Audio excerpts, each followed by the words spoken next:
जर तुमचं मराठी भाषेवर प्रेम असेल, जर तुम्हाला मराठी ऍक्टर मोठे करायचे असतील, जर तुम्हाला मराठी शोज मोठे करायचे असतील ना, तर ही व्हिडिओ जास्तीत जास्त प्रमाणात बघा आणि शेअर देखील करा. कारण की महाराष्ट्रातच राहून मराठी भाषेच्या शोला, मराठी भाषेला दाबायचा प्रयत्न हा कुठे ना कुठेतरी होत आहे. त्याचं खतरनाक उदाहरण असं आहे की बिग बॉस मराठी सीझन 5 चा प्रोमो 3-4 दिवसांपूर्वी हा लॉन्च झालेला आहे आणि त्याचे काय रेकॉर्ड्स तुटलेले आहेत ना, खूपच जास्त व्हायरल झाला, खूप लोकांना पसंत आला, खूप लोक त्याच्यावर चर्चा देखील करायला सुरुवात झाली. आणि त्यातच आता हिंदी टेलिव्हिजनचे किंवा हिंदी OTT जो बिग बॉस OTT आहे, त्यांनी मराठी भाषेचा बिग बॉस चालू नये म्हणून खोडा घालायचा प्रयत्न हा केलेला आहे. त्याचं उदाहरण म्हणजे असं की 3 दिवसांपूर्वी मराठी बिग बॉसचा प्रोमो आउट झाला होता आणि त्याच नंतर काल म्हणजे 1-2 दिवसांपूर्वी लगेच बिग बॉस OTT सीझन 3 वाल्यांचा प्रोमो आलेला आहे. का असं करायचा प्रयत्न करतायत मला कळत नाहीये.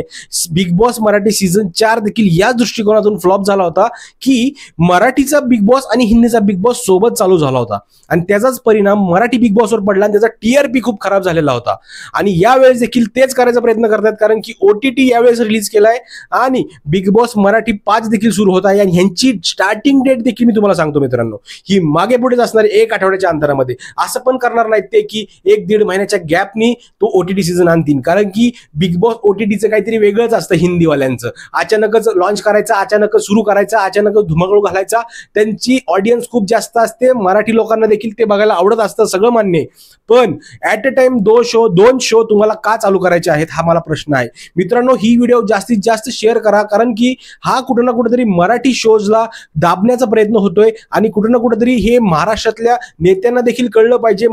असं नाहीये की हे रियालिटी शोज आहेत तर इकडे मुख्यमंत्र्यांनी किंवा नेत्यांनी लक्ष देऊ नये, लक्ष दिलं पाहिजे, ह्याचा देखील आवाज उचलला पाहिजे. कारण की मराठी भाषेतलं जर काही पुढे जात असेल, काहीतरी व्हायरल होत असेल किंवा एकदम ब्लॉकबस्टर सीझन होत असेल, तर तिथे कुठे ना कुठेतरी हिंदीचे लोक हे दाबायचा प्रयत्न करतायत आणि आपण लोकांनी त्याच्यावर आवाज उचलला पाहिजे. तर मित्रांनो, जास्तीत जास्त प्रमाणामध्ये तुम्हाला जे काही कमेंट करता येतील, तुम्हाला जे काही वाटतंय ना, त्या सगळ्या गोष्टी तुम्ही कमेंट्समध्ये मांडा, कारण की हे कुठे ना कुठेतरी चुकीचं आहे. 2 शो ऍट अ टाइम चालू नाही व्हायला पाहिजेत.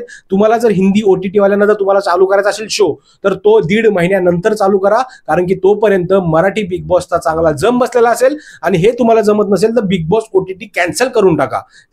तेच माझं म्हणणं आहे तुम्हाला. मला आता बोलायला म्हणजे मला एवढा राग आलेला आहे ना, कारण की मी कालच ही व्हिडिओ बनवणार होतो, पण जाऊ दे म्हणलं, नको बनवायला, काहीतरी कॉन्ट्रोवर्सी वगैरे व्हायची. पण आता कॉन्ट्रोवर्सी झाली तरी चालेल, पण हे कुठे ना कुठेतरी मराठी भाषेच्या शोला दाबायचा प्रयत्न होतोय. मित्रांनो, तुमचं मत नक्की कमेंटमध्ये कळवा. भेटूया पुढच्या व्हिडिओमध्ये. तोपर्यंत जय महाराष्ट्र.